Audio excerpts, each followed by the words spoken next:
And we're here with a special episode of Understanding CBD. We have Linda Rabinovich and we have Rita Lynn from Seraphim Holistics. And we wanted to get some book reviews going on because there's so much information out there. And it's always good to get a feel for what has inspired us to continue going and to learn about different things. So, Rita, give us one of the books that really impacted you in your life that people may want to read.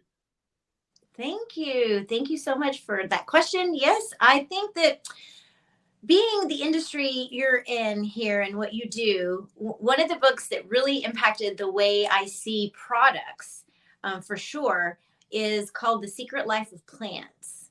And I don't know if anyone's ever heard of that, but that was one that really opened my eyes to plants, the world in general, in a different way. Even it sounds like a silly name, The Secret Life of Plants, but that's the one I'm going to recommend. Do you know who the author is? Michael Pollan? Michael Pollan. And he's actually written a lot of amazing books about nutrition and lifestyle. And he's a huge advocate for plant-based medicine and plant-based diets. And he's just like an overall cool guy. But I haven't read the book, but I love the title.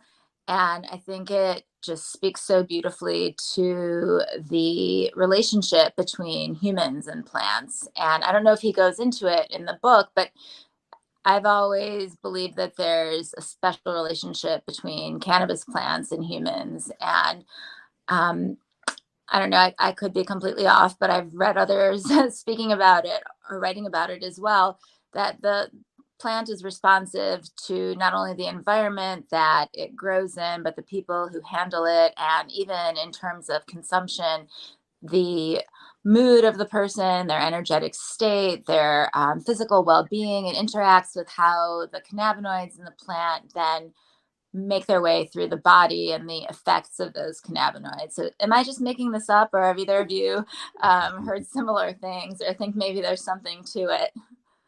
I do. I think you've got something there. And I wouldn't have believed this until I read this book. And the book definitely has, a lot of things that, I don't know if it's actual studies, but definite research and just some poignant facts in there. And it does talk about that, the relationships between people and plants, and how actually that's one of the whole concepts of the book. I don't want to give too much away, but that, that plants are actually sentient, and that we can communicate with them even. Like, it's fascinating.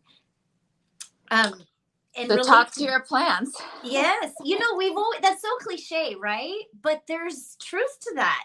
I am seeing this. Well, yeah. I mean, we are energetic beings. We're alive. We have energy, and vibrations are also forms of energy. So it makes sense that there's a communication vehicle between, even if it's just vibrations. I mean, if you blow on a plant, obviously that's moving, but the plants can sense vibrations. If why wouldn't it, right? And there's also chemicals that are there, and chemicals get released into the air that we can smell. Pollen, as an example. Think of the allergy season, and even just if we don't need any other proof, is that plants can send out pollen that impact our bodies. Yeah.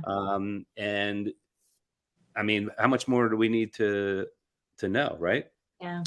If you want to know more, pick up a copy. Read the book. Thanks for that recommendation, Rita. And we'll look forward to that. And anyone who has read the book, put some comments at the bottom.